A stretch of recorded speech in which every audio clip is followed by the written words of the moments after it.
Bismillahirrahmanirrahim. Assalamualaikum warahmatullahi wabarakatuh. Alhamdulillahirabbil alamin wassalatu wassalamu ala nabiyyina Muhammad wa ala alihi washabbihi ajmain. Allahumma 'allimna bima yanfa'una wanfa'na bima 'allamtana wa zidna ilma wa dhakkirna bima nasina wa la haula wa la quwwata illa billah. Amma ba'd. Alhamdulillah, kita banyak puji dan syukur kita kepada Allah Subhanahu wa taala. Kita mohon pengampunan Allah, perlindungan Allah daripada kejahatan diri kita sendiri. Kita mohon bantuan pertolongan Allah Subhanahu wa taala untuk kita memahami kitabnya insya-Allah taala. Pada tazkirah kita, kesempatan kita pada pagi ini, kita akan lihat kepada surah Fussilat.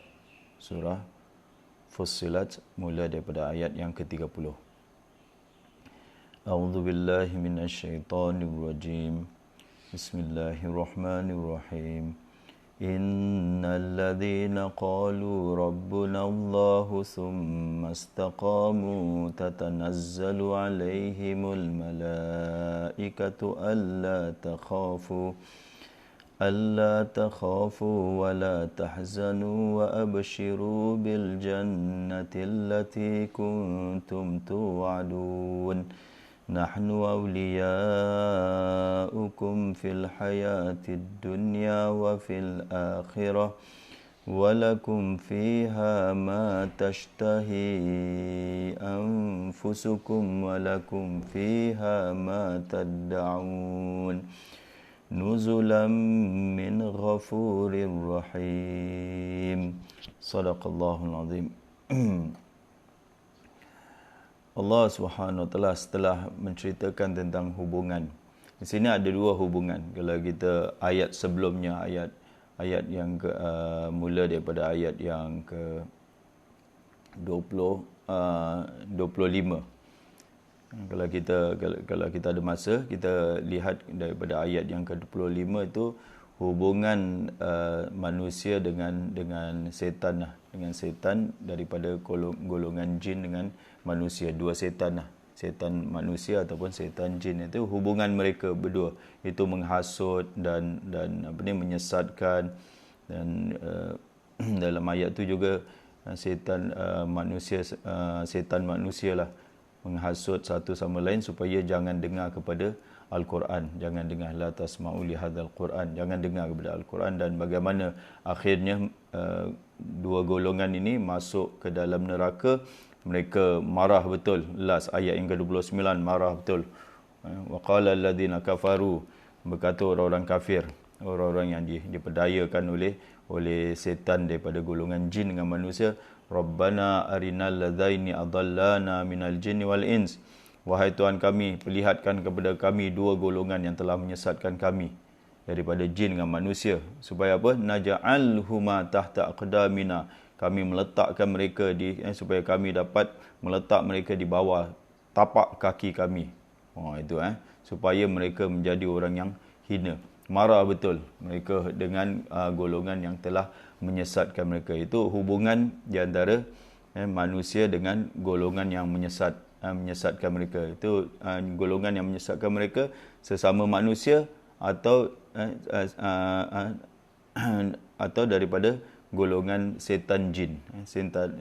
Setan manusia dan setan jin yang menyesatkan. Itu kehidupan dunia ni, kita tak terlepas daripada kita bersahabat dengan setan atau bersahabat dengan malaikat.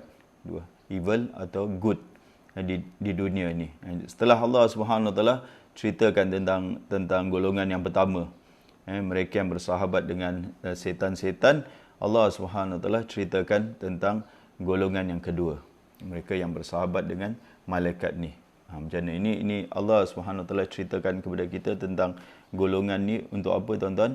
Untuk kita mengambil iktibar, untuk kita mengambil panduan, mencontohi mereka ni, supaya kita yang masih hidup ni, kita mencontohi golongan ni, golongan orang yang bersahabat dengan malaikat, golongan orang yang Allah Subhanahu wa taala puji dalam ayat ni.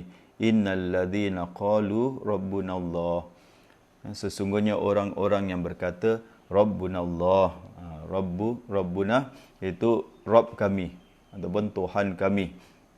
Rabb kami. Tuhan yang memelihara kami, Tuhan yang menjaga kami, Tuhan yang menghidupkan kami, Tuhan yang mematikan kami, Tuhan yang memberi rezeki kepada kami, Tuhan yang menjaga urusan kami, Tuhan yang mentadbir alam ini.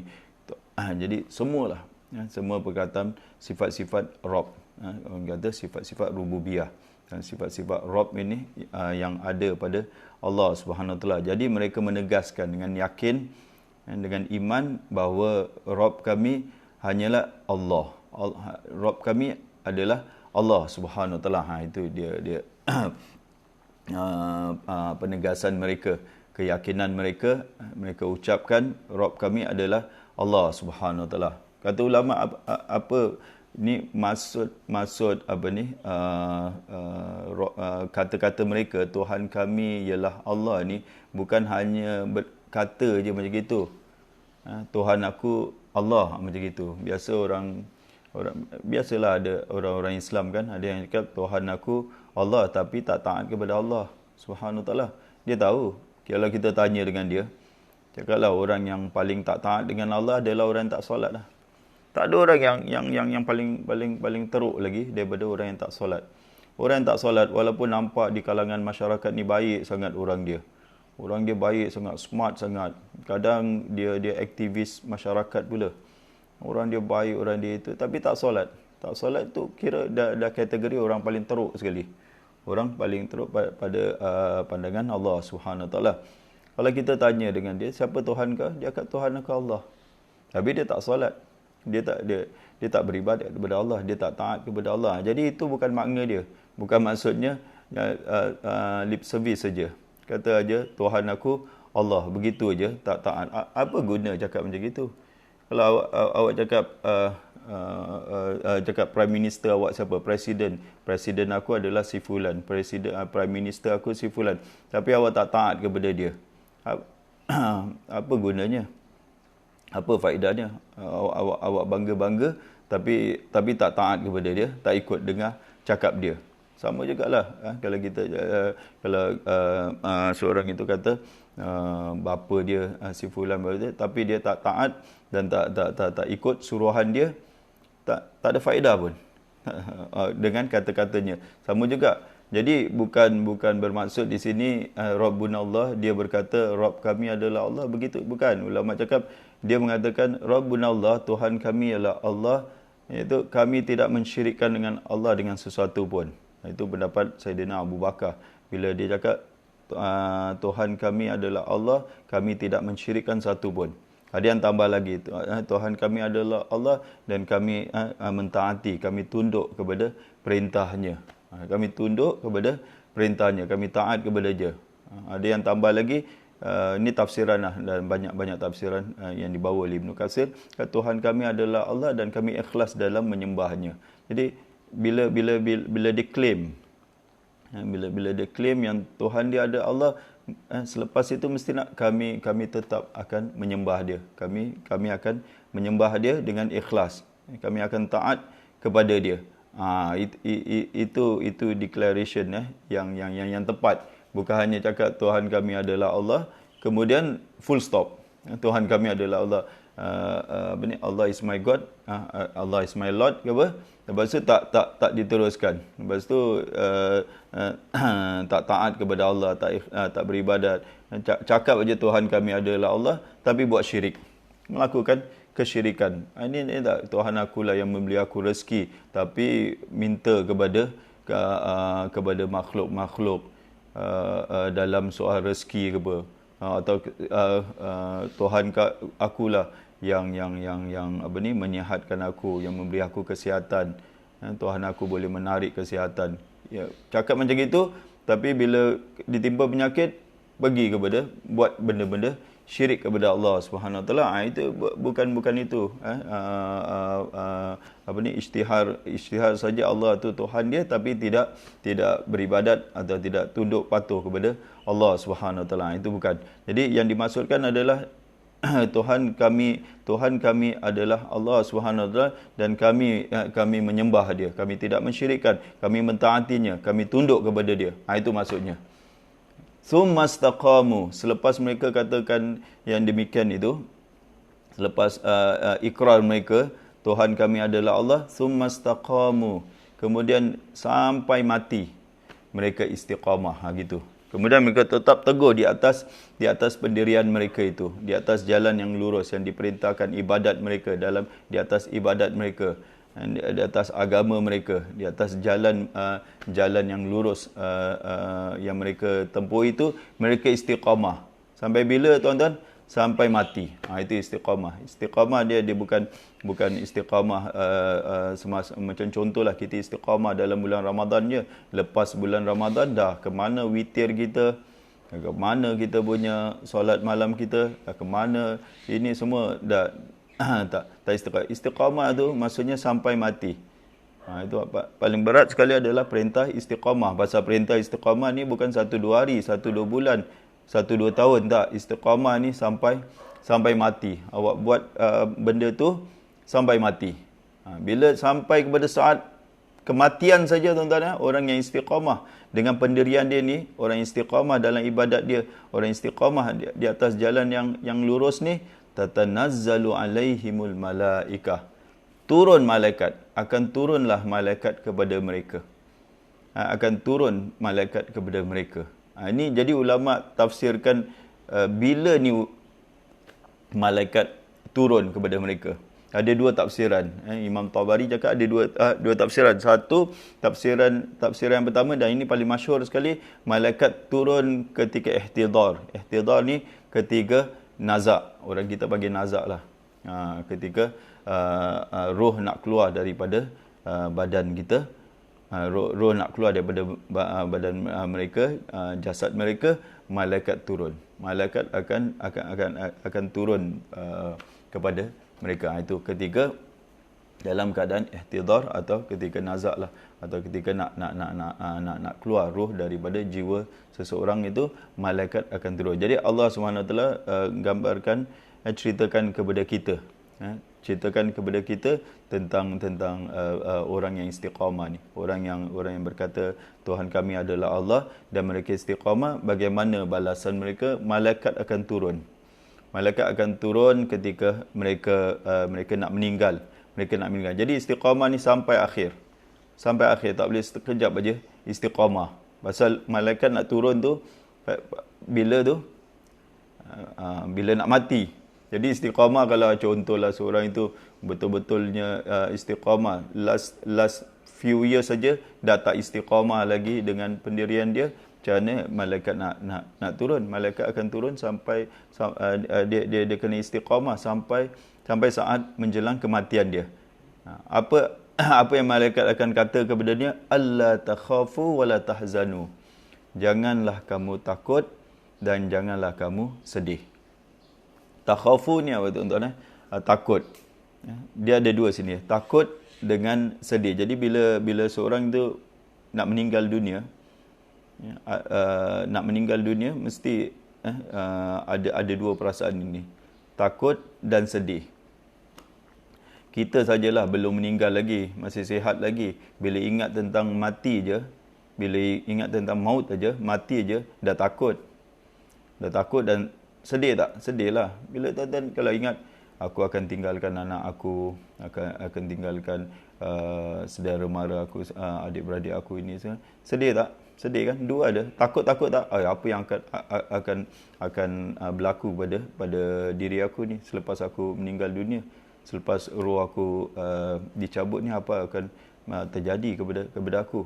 Jadi ada dua elemen di sini, ada dua perasaan lah. Satu takut akan apa yang akan terjadi, apa yang kita balasan yang kita akan dapat bila kita mati nanti. Bila kita mati nanti, adakah kita dilayan dengan baik, atau kita akan diseksa, kita diseksa atau kita tidak diseksa. Macam mana keadaan kita nanti selepas mati, macam ni keadaan kita. Dan bila fikir tentang kaum keluarga, tentang anak isteri, atau fikir tentang ibu ayah yang dia akan tinggal, dia akan sedih. Dia akan sedih. Jadi anak yatim lah anakku. Kalau orang anak dia kecil-kecil lagi, jadi anak yatim lah anakku. Jadi ada apa ni? Ada dua perasaan ini. Ini dua perasaan ini dihilangkan oleh malaikat. Malaikat hilangkan dua perasaan ini. Perasaan pertama, wala takhafu, jangan takut. Jadi malaikat turun waktu seorang itu meninggal dunia, malaikat akan beri dia ketenangan. Jangan takut, jangan takut. Macam seorang itu kalau takut, anak kita budak kecil kalau takut, kita akan tentang jangan takut, jangan takut, jangan takut. Jadi malaikat akan ini yang bagi kata-kata ketenangan ni adalah malaikat, dia bersama-sama dengan malaikat maut, semua mereka akan datang. Ini dia katakan wala takhafun, kemudian mereka cakap wala tahzanun, jangan kamu sedih apa yang kamu akan tinggalkan, iaitu kaum keluarga, harta kamu, hutang, macam-macam lah kita seorang itu akan tinggalkan. Malaikat akan beri ketenangan, jangan sedih lah, jangan sedih. Jadi dengan hilangnya dua perasaan ini, takut dengan sedih ni, malaikat akan bawa dia perjalanan din Allah. Moga-moga kita termasuk, tuan-tuan, termasuk di kalangan orang yang Allah Subhanahu Wa Taala firmankan. Kita kena ambil pengajaran dia pada apa? Pada tsumastaqamu. Kita dah mengucap dua kalimah syahadat. Kita dah beriman kepada Allah Subhanahu Wa Taala. Sekarang adalah istiqamah aja. Istiqamah. Sebab itu seorang sahabat datang kepada Rasulullah, kata Rasulullah sallallahu alaihi wasallam wasiat, dia minta wasiat kepada Rasulullah sallallahu alaihi wasallam. Rasulullah sallallahu alaihi wasallam cakap, qul amantu billah, katakanlah aku beriman kepada Allah, tsumastaqamu. Kemudian tsumastaqim, pasal dia seorang, tsumastaqim. Kemudian istiqamah, beristiqamah lah. Rasulullah bagi dia nasihat itu aja. Rasulullah punya menasihat tak berjela-jela macam kita sampai berjam-jam. Orang datang minta nasihat kepada Rasulullah, qul amantu billah, katakanlah aku beriman kepada Allah, tsumastaqim. Kemudian istiqamah. Itu aja.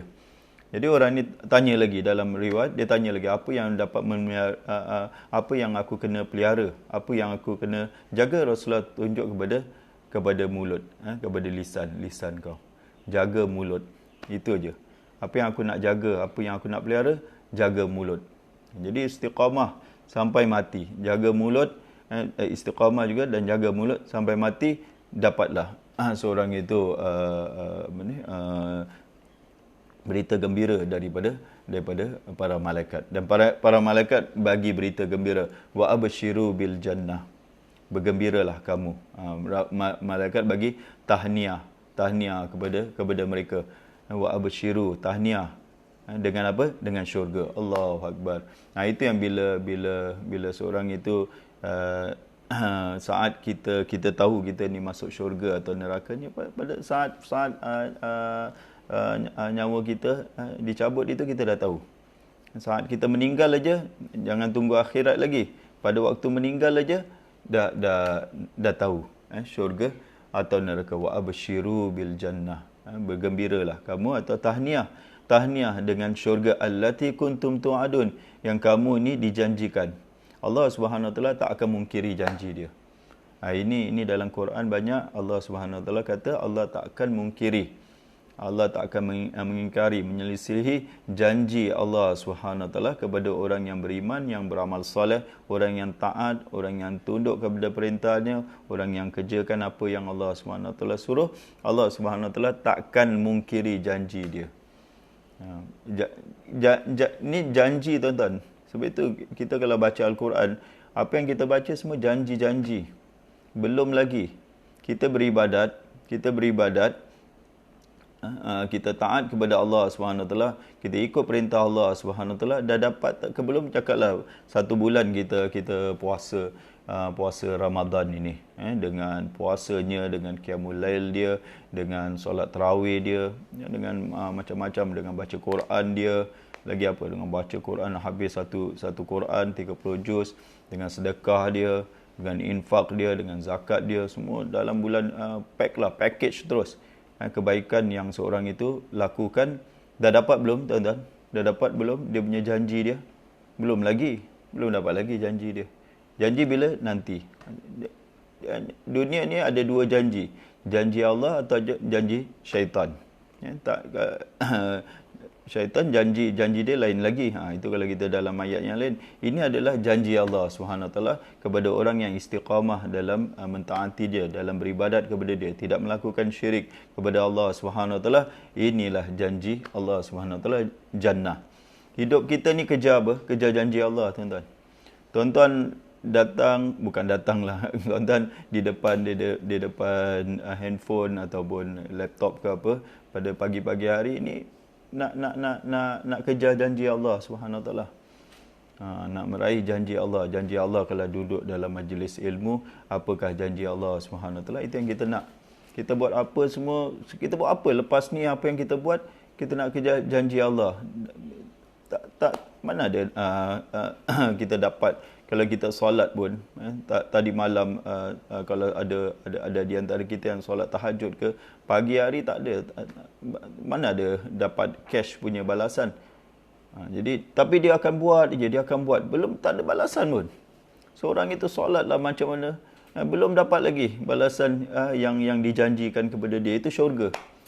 Cakaplah 2 rakaat sebelum subuh itu lebih baik daripada dunia dan seisinya. Dah dapat belum, tuan-tuan?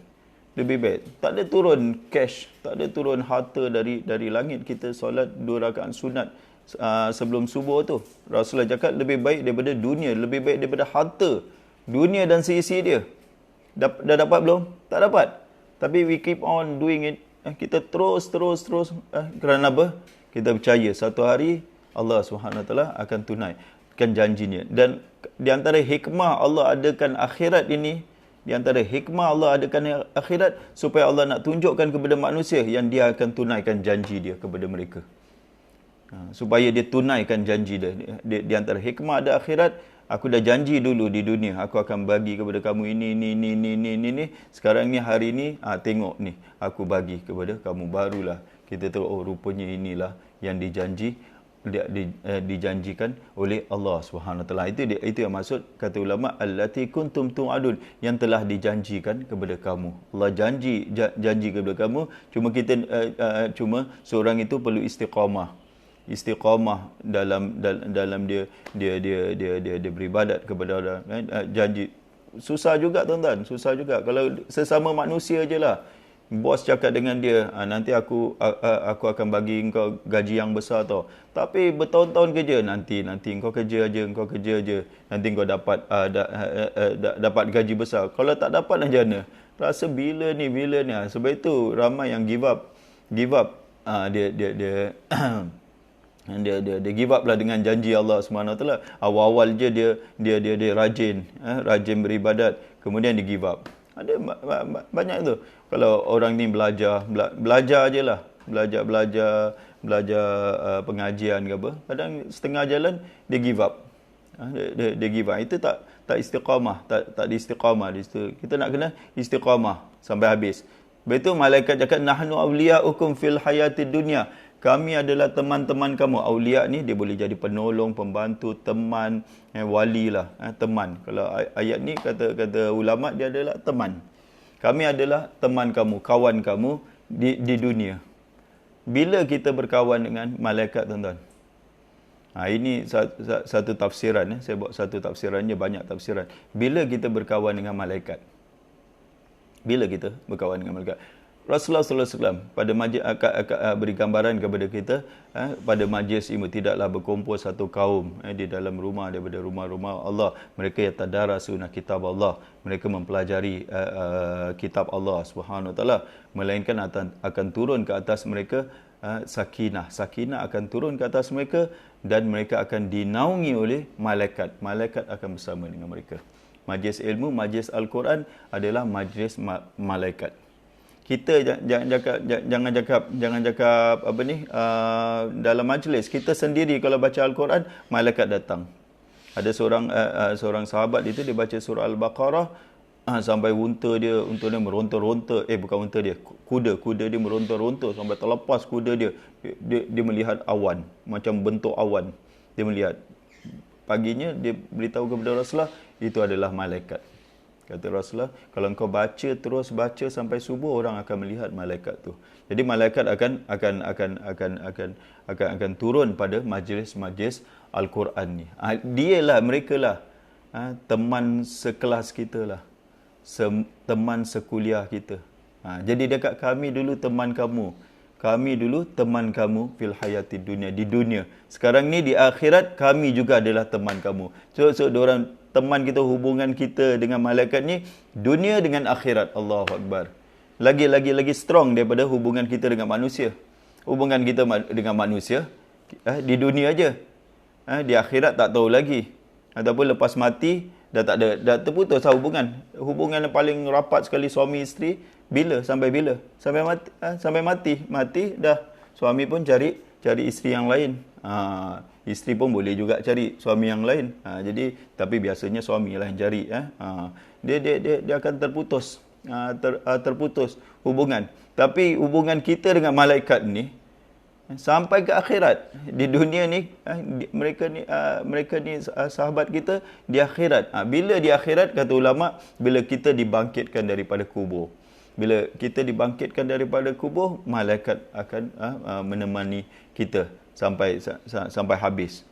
Banyaklah tempat. Bila kita mati je, malaikat ni teman kita. Belum mati lagi dia dah bersama. Moga-mogalah kita mohon kepada Allah Subhanahu Wa Taala, kita mohon kita termasuk golongan ini. Bila seorang itu masih hidup saja, orang yang istiqamah ni, malaikat akan bersama dengan dia. Bila dia nak meninggal, malaikat turun. Malaikat akan bawa roh dia. Dalam kubur, malaikat akan bersama dengan dia. Bila dibangkitkan dari kubur, malaikat akan bersama dengan dia. Terus pimpin dia. Ke mana tuan-tuan? Malaikat ni akan pimpin dia, akan bersama dengan dia sampai ke syurga. Sampai ke syurga saja Allah Subhanahu Wa Taala, walakum fiha ma tashtahi anfusukum, dan bagi kamu apa yang kamu inginkan. Dan ini dalam syurga dah. Di dalam syurga ni seorang itu akan dapat apa yang dia iradah.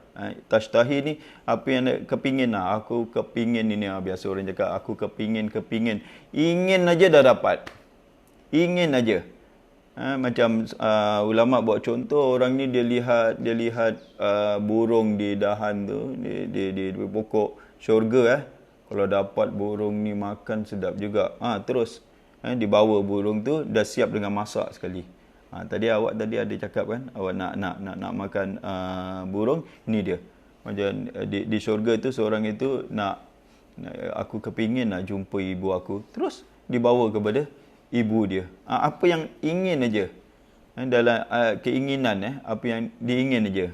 Jadi kita di dalam syurga tu nafsu kita, nafsu keinginan kita, masya-Allah.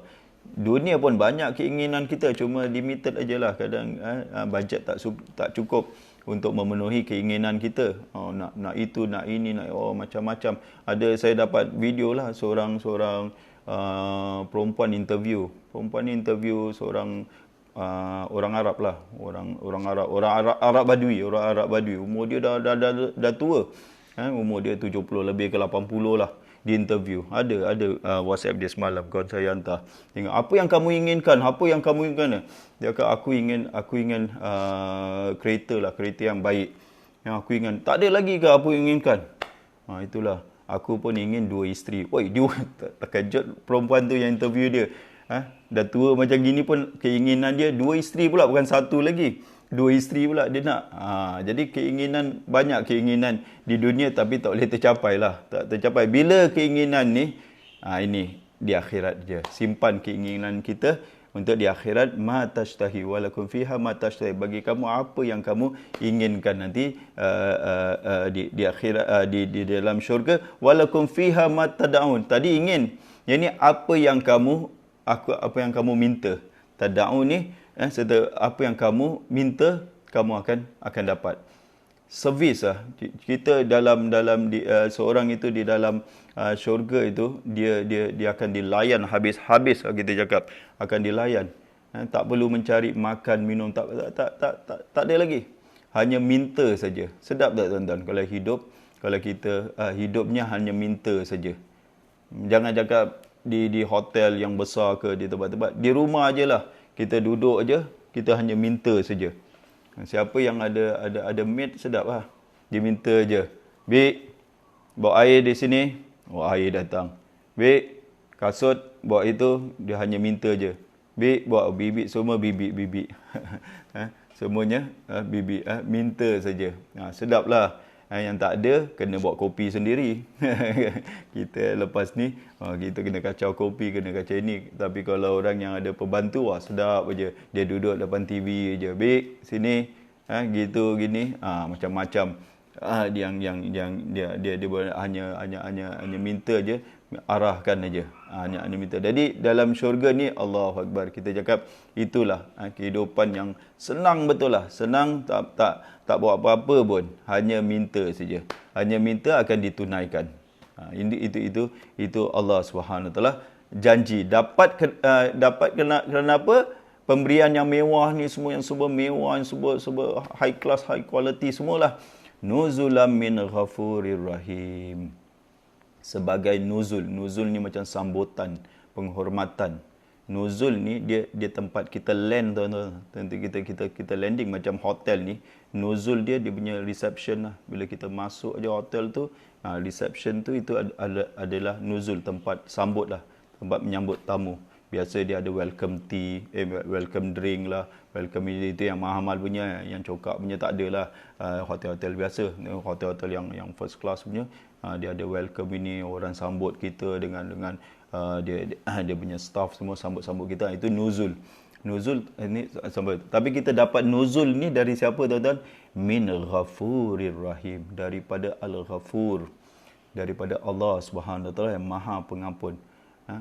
Kita dapat seorang itu dapat syurga itu bila Allah Subhanahu Wa Taala dah tutup semua kesalahan dia. Tutup, dia dah ampunkan semua kesalahan dia. Rahim. Dia ni banyak dosa. Orang ni banyak dosa. Orang ni banyak dosa. Di dunia dia banyak buat dosa. Tapi Allah Subhanahu Wa Taala tutup dosa dia. Allah ampunkan dosa dia. Lepas tu Allah masukkan dia di dalam syurga. Allah curahkan, Allah limpahkan dia. Allah beri kasih sayang Allah Subhanahu Wa Taala dalam. Takkanlah hidup di dalam syurga Allah benci, Allah masih marah dengan dia lagi atas dosa-dosanya, tak. Allah Subhanahu Wa Taala bersifat Allah ampunkan. Allah ampun dosa dia. Allah tak kisah. Allah ampunkan dosanya dan Allah sayang dia. Dalam syurga ni, sebab itu dalam surah Yasin, salamun qaulam mir rabbir rahim. Rabb yang rahim, daripada Tuhanmu, daripada Tuhan yang Maha Penyayang, yang Maha Pengasih, yang Maha Penyayang. Jadi dia hidup dalam syurga di dalam kasih sayang Allah Subhanahu Wa Taala, di bawah kasih sayang Allah Subhanahu Wa Taala. Allah tak marah dengan dia. Bila dia dalam syurga ni, Allah takkan marah sekali-sekali dengan dia. Ini semualah pemberian yang Allah Subhanahu Wa Taala peruntukkan untuk apa? Balik kepada ayat di atas. Ayat di atas, qalu wa alladzina qalu rabbunallahu tsumastaqamu, yang berkata Tuhan kami adalah Allah Subhanahu Wa Taala, dan mereka istiqamah atas pendirian mereka ini. Inilah, tuan-tuan, moga-moga kita baca ayat ni bagi kita semangat lagi untuk kita istiqamah dalam kita punya ibadat kita kepada Allah Subhanahu Wa Taala, dalam ketaatan kita kepada Allah Subhanahu Wa Taala. Moga-moga Allah jauhkan kita daripada syaitan. Ni ada yang tulis ni, Zahrawani ni bagus juga ni, dia summarizekan semua jadi terpengaruh daripada bisikan syaitan. Dia tambah lagi, pilih malaikat sebagai influencer. Itulah. Okey, insya-Allah taala pada hari Isnin, kita ini untuk mereka yang tidak bekerja lah. Yang tak bekerja ni kita akan mulakan kita katakan nak cakap pengajian pun saya pun macam malu sikitlah. Kita akan baca hadis-hadis lah. Kita akan baca hadis-hadis daripada Al-Habib, daripada Rasulullah sallallahu alaihi wasallam. Hadis-hadis Rasulullah sallallahu alaihi wasallam dalam kitab Bulughul Maram.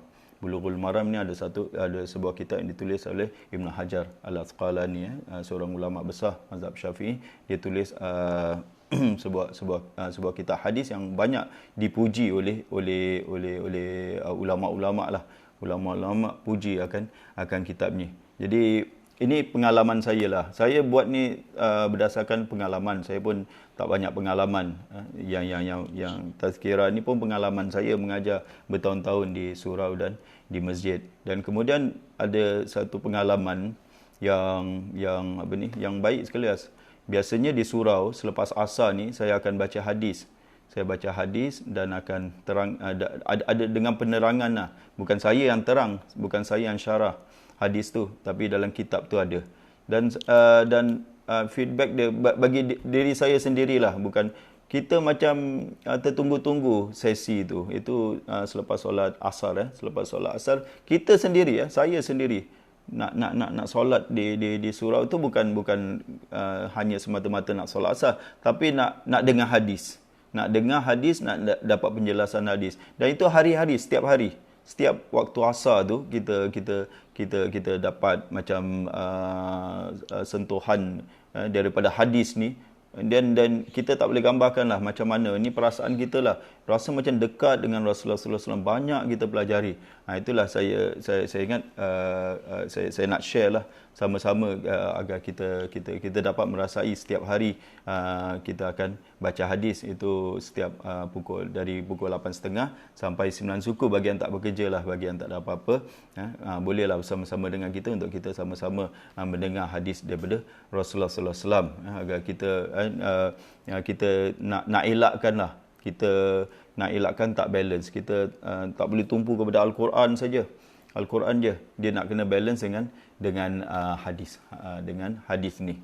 Dengan hadis. Jadi hidup kita balance sikit. Ada Al-Quran, ada hadis. Itu yang Rasulullah SAW kata, kamu tak akan sesat. Sekali-sekali kamu tidak akan sesat selama kamu berpegang kepada dua perkara. Kitabullah wa sunnatir rasulih. Kitab Allah dengan sunnah Rasulnya. InsyaAllah ta'ala. Hadis dia ada dalam kitab Bulughul Maram, tapi saya tak tahu macam mana nak send. Boleh send dari Facebook ke ada itu nanti saya fikirkanlah cara dia Hajar Zuraida ada dia punya kitab. Saya dah beri kepada dia kitab hadis ni. Jadi kalau siapa nak boleh kontak Hajar Zuraida. Kitab rujukan, kitab yang akan kita bacalah, yang dah diterjemahkan, kitab Bulughul Maram tu. Wallahu a'lam bissawab. Jadi itulah tuan-tuan untuk kita pada pagi ini. Moga-moga Allah SWT memberkati hari kita pada hari ini dan kita mohon kebaikan daripada Allah SWT untuk kita pada pagi ini dan pagi berikutnya. Wallahu a'lam bissawab. Aqulu qouli hadza wa astaghfirullahal azim li wa lakum. Assalamualaikum warahmatullahi wabarakatuh.